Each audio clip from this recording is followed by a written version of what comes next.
Hello and welcome to Diya Online Science Academy. Now we are going to take one new lecture on capacitors.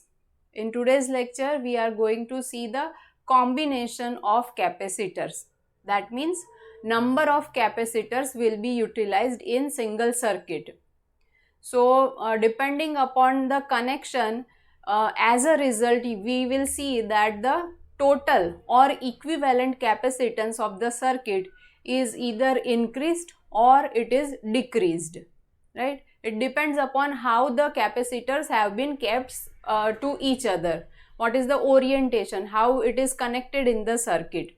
So basically there are two types of connections, two types of combination of capacitors.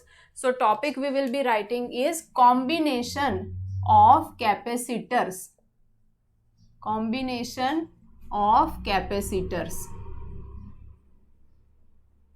So the first combination is series connection. Series connection. Which type of connection will it be for capacitors? See, in 10th standard you have already seen what is series connection and what is parallel connection.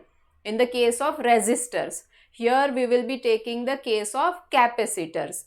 So the arrangement will be same only. Series, that means the capacitors will be placed side by side, or you can say that the positive plate and negative plate, the negative plate is connected with the positive of the other capacitor, and again negative will be connected with the positive plate of the third one. Likewise the arrangement will be there, right? So such combination will be called as a series connection. The capacitors have been placed side by side.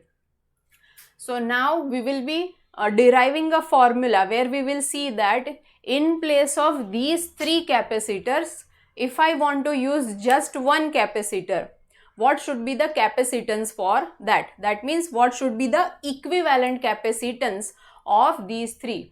ये जो तीन capacitor है उनका काम कोई एक ही करके दे तो वो उसमें कितना कैपेसिटेंस होना चाहिए, तीन का काम एक के थ्रू करवाना है तो क्या होगा, बराबर? या तो तीन मिलके कितने जितना काम करके देते हैं ये हमें फाइंड करना है, तो उसके लिए हम लोग इक्विवेलेंट कैपेसिटेंस का फॉर्मूला जो है वो डिराइव करेंगे, ठीक है?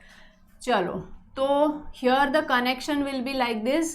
This is the power source, battery has been connected with it.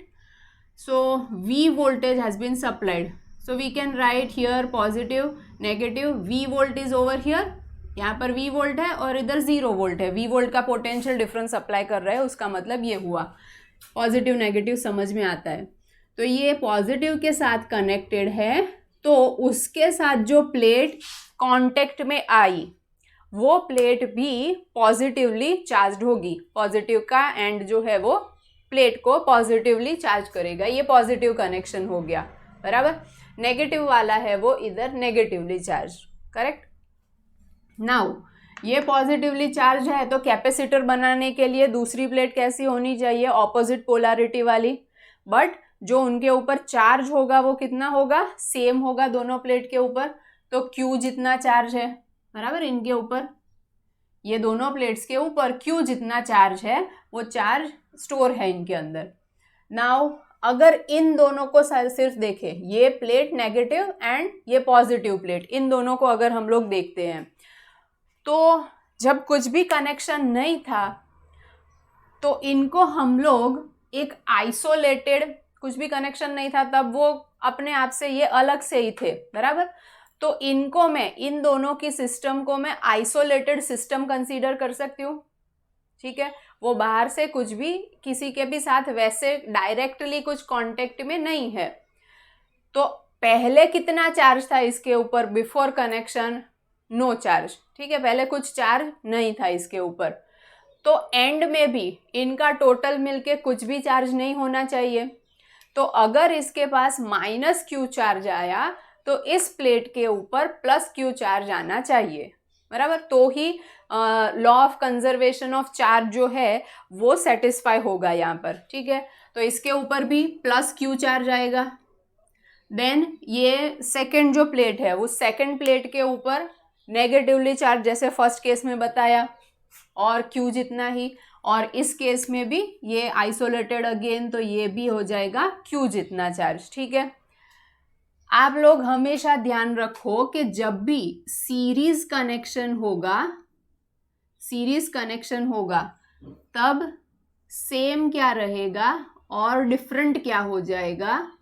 Series connection में कुछ भी चाहे आपने कनेक्ट किया हो, यहाँ पर कैपेसिटर जैसे कनेक्ट किए हैं वैसे कोई भी आप ऑब्जेक्ट कुछ बीच में कनेक्ट कर दे सकते हो, कोई एपरेटस, रेजिस्टर भी कनेक्ट किया, तो उस केस में सीरीज में क्यू सेम रहेगा। चार्ज जो है ना, चार्ज यहाँ से सप्लाई होता है, फिर आगे कोई ब्रांच है कि जहाँ से वो चार्ज चला जाए, नो, और चार्ज जो है वो तो कंजर्व होता है, तो वो कहीं पर भी लूज भी नहीं हो जाएगा, वो लॉस्ट नहीं हो जाएगा, बराबर। तो चार्ज उतना ही आगे जाता जाएगा, बराबर। कोई ब्रांच नहीं है इसलिए ऑब्वियसली उसको आगे आगे आगे ही जाना पड़ेगा। तो Q जो है वो सेम रहेगा, और Q सेम रहेगा तो Q इक्वल्स टू IT के ऊपर से Q इक्वल्स टू इट, तो I भी जो है वो सेम रहेगा। चार्ज करंट भी सेम रहेगा, ठीक है। ये हो गया Q एंड I, ये दोनों चीज़ें सेम हो जाएगी। अब V जो है वो V के साथ क्या होगा, V सबके ऊपर सेम आएगा कि डिफरेंट आएगा, वो हमें देखना है। तो ऑब्वियसली पोटेंशियल जो है वो सीरीज के अंदर सबको अलग अलग मिलेगा। हमारे पास क्या है, इसका कैपेसिटेंस मान लो कि C1 है, इसका कैपेसिटेंस C2 है, इसका कैपेसिटेंस C3 है। So we have the formula C equals to what, Q by V, right? Now as the capacitance is different, anyways the Q is going to remain same, but capacitance is going to be changed so as to maintain this as a constant ratio। तो यहाँ पर ये V जो है वो V भी क्या हो जाएगा, चेंज हो जाएगा, बराबर। अगर मैं यहाँ पर C2 लिख दूँ और Q तो Q ही रहेगा, तो ऑब्वियसली इधर कुछ V अलग होगा, ठीक है ना। तो this is how the voltage in series जो होगा वो मतलब potential difference across to plates of capacitors वो डिफरेंट आएगा। तो इनके बीच में V1, इनके बीच में V2, इनके बीच में V3, बट ऑल टुगेदर ये V1, V2, V3 टोटल मिलके कितना होगा, तो जितना सप्लाई कर रहे उतना ही होगा, उससे कम ज़्यादा नहीं होगा।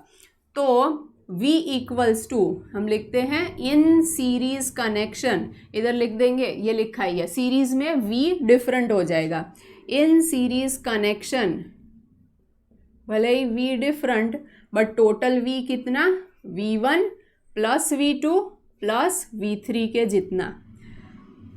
तो अब V इक्वल्स टू, अभी हमने यहाँ पर लिखा था C equals to Q by V, तो V equals to Q by C, Q by C1, ये V2 Q बाय C2, ये V3 Q by C3। So this is, अगर हम लोग Q जो है उसको कॉमन निकाल ले तो Q equals to Q into 1/C1 plus 1/C2 plus 1/C3, right. अब इधर V है, V के डिनोमिनेटर में इस Q को भेज दे, V by Q equals to 1/C1 plus 1/C2 plus 1/C3। अब इस सर्किट के बदले जैसे आगे बताया था वैसे ही मैं 3 का काम एक से ही करवाना चाहती हूँ, तो ये मुझे क्या देगा, C इक्विवेलेंट, इतना ही वोल्टेज जो है इतना ही पोटेंशियल डिफरेंस हमने उनकी प्लेट के बीच में दिया। तो ये C इक्विवेलेंट, और चार्ज तो कितना जाएगा, ये तो बैटरी वही रखी हमने, तो Q जितना ही चार्ज जो है वो सप्लाई हो रहा होगा उसके ऊपर, ठीक है। तो C equivalent equals to Q by V, right. तो हमारे पास ये क्या आया, V बाई Q आया, that means it is equals to 1/C equivalent equals to 1/C1 plus 1/C2 plus 1/C3। यहाँ पर हम लोग रीज़न लिख देते हैं, because V equals to Q by C, ठीक है। एंड इधर हम लोग लिखेंगे because V by Q equals to 1/C equivalent, right. तो ये हो गया डेरिवेशन इक्विवेलेंट कैपेसिटेंस का। सपोज इसमें से खाली 2 ही होते तो हम 2 के लिए लिखते, 2 कैपेसिटर्स के लिए, 3 है तो 3 के लिए लिखा। अगर और ज़्यादा होते तो हम और यहाँ पर ऐड करते जाते, ठीक है। अब स्पेशल केस जो है ना, वो स्पेशल केस लेते हैं। स्पेशल केस में स्पेशल केस, लेट्स से हमारे पास जो 2 कैपेसिटर्स हैं ना, अभी सर्किट के अंदर सिर्फ 2 कैपेसिटर्स कनेक्टेड हो वैसे लेते हैं, एंड दोनों का capacitance C1 equals to C2, दोनों का कैपेसिटेंस सेम हो वैसे लिया, equals to C। So 1/C equivalent will be 1/C plus 1/C, that means 2/C। So C equivalent equals to C/2, reciprocal, half हो जाएगा। इक्विवेलेंट कैपेसिटेंस इस circuit से इस सर्किट में अगर जाएगा, 2 ही कैपेसिटर्स है और दोनों का कैपेसिटेंस सेम, तो इधर हमें फाइनली वो कितना कैपेसिटेंस देगा, टोटल मिला के दोनों 2 मिलके आधा, 1 से आधा, इंडिविजुअल जो होगा उससे हाफ कैपेसिटेंस हमें बना के ये देगा। सपोज के n कैपेसिटर्स है और सबका capacitance same, C1 equals to C2 equals to C3 equals to Cn, और वो सारे कैपेसिटेंस सेम है, n नंबर ऑफ कैपेसिटर्स हुए तो इधर हम क्या लिखेंगे, C equivalent equals to 1/C1 plus 1/C2 and likewise go on till 1/Cn। सबका कैपेसिटेंस कितना, C कहाँ तक करेंगे, n टाइम्स हम लोग करेंगे 1/C, n टाइम्स, तो ये n/C हो गया। 2 टाइम्स था तो 2/C हुआ, n टाइम्स है तो n/C हुआ। सो C equivalent will become C/n। So the equivalent capacitance is becoming nth times of the individual capacitance, ठीक है। तो आप देख सकते हैं कि सीरीज कनेक्शन के अंदर इक्विवेलेंट कैपेसिटेंस रिड्यूस होता है, ठीक है ना। इक्विवेलेंट कैपेसिटेंस जो होगा वो क्या हो गया, रिड्यूस हो गया, nth टाइम्स हो गया। तो ये जो हम लोग रेजिस्टर के केस में देखते थे, वो किस में रिड्यूस होता था, पैरेलल में। पैरेलल में ऐसे आता था ना कि 1/R equals to 1/R1 plus 1/R2, वो चीज़ अभी कैपेसिटर के केस में सीरीज के अंदर हमें देखने को मिलती है, बराबर।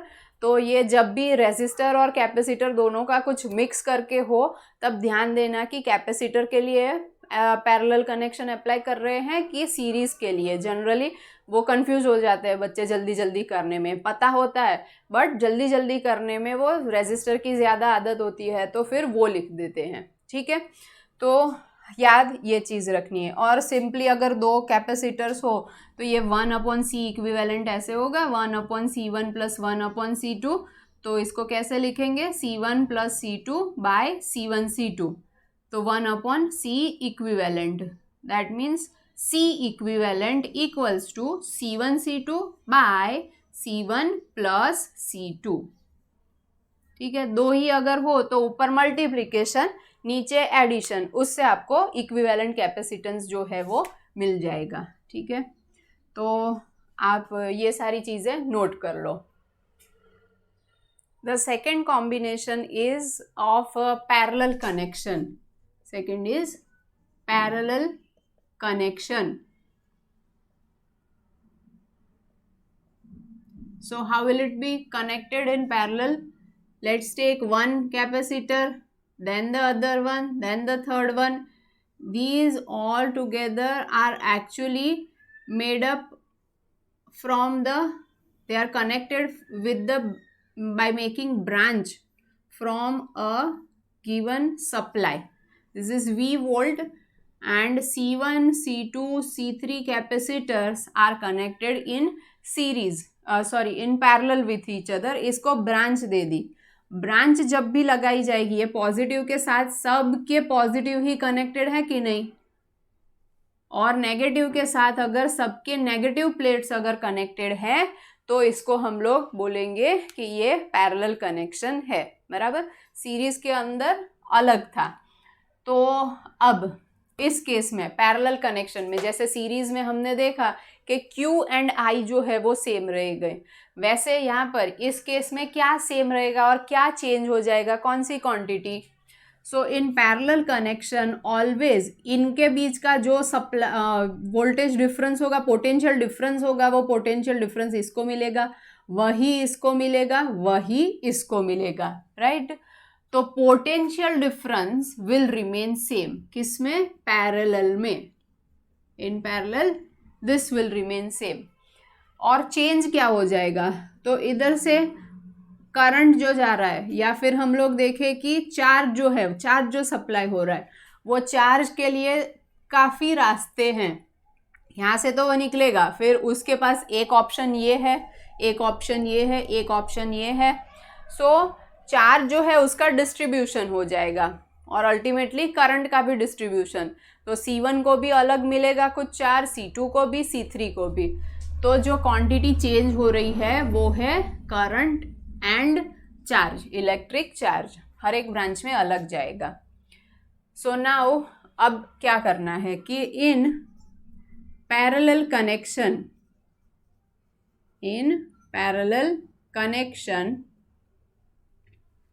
जो भी चार्ज सप्लाई के थ्रू जा रहा है वो डिवाइड हो जाएगा जितनी भी ब्रांचेस है उनके अंदर, और टोटल होके ये Q जितना मिलेगा. क्यों? क्योंकि चार्ज जो है उसका कंजर्वेशन होता है, वो कहीं से ड्रॉप नहीं हो जाएगा, कहीं वो रास्ते में थक के मर नहीं जाएगा. बराबर. वो उतना ही रहेगा. तो टोटल जो चार्ज है वो उतना ही रहेगा, Q1 plus Q2 plus Q3 करके जितना सप्लाई किया है उतना. अभी हमारे पास क्या फॉर्मूला है, C equals to Q by V. बराबर. कैपेसिटर को अप्लाई करना है. So Q equals to C into V. तो इधर अप्लाई करें. फर्स्ट के अंदर कितना चार्ज सप्लाई हुआ होगा, C1, और V जो है वो तो सेम, इसलिए उसको हमने सफिक्स V1 या ऐसे कुछ नहीं दिया. C1 into V, then C2 into V, then C3 into V. So V can be taken out as a common factor, C1 plus C2 plus C3 Q. So Q by V equals to C1 plus C2 plus C3. Q by V means, now again we will look at the equivalent circuit. कि 3 का काम मुझे एक ही capacitor अगर करके दे रहा है तो V सप्लाई और ये C इक्विवेलेंट. ठीक है. तो मैं इसके ऊपर से Q अगर यहाँ से सप्लाई हो रहा है, I चार्ज जा रहा है, Q सप्लाई हो रहा है, तो C equivalent equals to Q by V. बराबर. Q जितना total charge, Q by V. तो Q बाय V की जगह पर हम लोग C इक्विवेलेंट लिख सकते हैं, C1 plus C2 plus C3. ठीक है, ये हो गया. तो ये जब भी पैरेलल कनेक्शन होगा कैपेसिटर्स का, तो उस केस में हम लोग देख सकते हैं कि इक्विवेलेंट कैपेसिटेंस इंक्रीज हो रहा है. इंडिविजुअल कैपेसिटेंस के अंदर कुछ और दूसरे का कैपेसिटेंस ऐड हो रहा है, तीसरे का ऐड हो रहा है, तो ऐड होके ये इंक्रीज ही होगा. So if you want increased capacitance with the help of number of capacitors, then you should connect them in parallel connection. और अगर नंबर ऑफ कैपेसिटर्स से आपको रिड्यूस्ड कैपेसिटेंस चाहिए, तब उसको आपको सीरीज में कनेक्ट करना चाहिए. बराबर. यहाँ पर हम लोग रीजन लिख लेते हैं, because C equals to Q by V, so Q equals to C into V. And इधर भी हम लोग लिखेंगे कि C equivalent equals to Q by V. Q by V की जगह पर ये प्लेस किया. अब सेम वे में स्पेशल केस देख लें. स्पेशल केस, स्पेशल केस के अंदर जैसे आगे लिया था वैसे ही C1, C2 and C3 all of them are having same capacitance which is equals to C. तो क्या होगा कि फॉर्मूला जो है अपना C इक्विवेलेंट का, so C equivalent equals to C plus C plus C, that means 3C. Let's say I have n capacitors connected in parallel which are having same capacitance equals to C. Then what will happen? For n such capacitors, C equivalent equals to C plus C n times, right? So that will be equals to n into C, n times individual capacitance, right? तो देखो parallel series के case में हमें क्या मिलता था? C by n, बराबर. यहाँ पर क्या मिल रहा है? n into C. तो कभी आपको ऐसे भी क्वेश्चन पूछ सकते हैं कि आपको ये कैपेसिटेंस वाले कैपेसिटर्स दिए, इनके थ्रू मैक्सिमम कैपेसिटेंस और मिनिमम कैपेसिटेंस का रेशियो फाइंड करो. तो मैक्सिमम कैपेसिटेंस चाहिए तब आपको कैसे कनेक्शन करना पड़ेगा? मैक्सिमम चाहिए तो सीरीज, मतलब आपको C max upon C minimum पूछा, इसका इनडायरेक्टली मतलब है कि C आप मैक्सिमम किस में मिल रहा है? पैरेलल में. तो पैरेलल का फाइंड करो इक्विवेलेंट, और C सीरीज का फाइंड करो इक्विवेलेंट, उनका रेशियो लो. ठीक है. तो अगर n कैपेसिटर्स है, मैं n कैपेसिटर्स के लिए ही अगर लूँ तो इस केस में क्या हो जाएगा? C पैरेलल में ये हो जाएगा NC, और नीचे ये आएगा आगे के केस में जैसे लिया था C by n. C gets cancelled out, so the ratio will be numerators denominator is numerator, so n square हो जाएगा. इनका रेशियो आया n square. इसके अलावा और कोई न्यूमेरिकल वैल्यू अगर दी होती तो आप फाइंड कर दे उनकी वैल्यू और फिर उनका रेशियो लेते. मैक्सिमम मतलब पैरेलल, मिनिमम मतलब series, right? So this is all about the connection, parallel connection of capacitors. इसको भी आप नोट कर लीजिए. So here we come to the end of this lecture, and in the next lecture we will further see the complex type of connection of capacitors and what would be the equivalent capacitance provided by such network.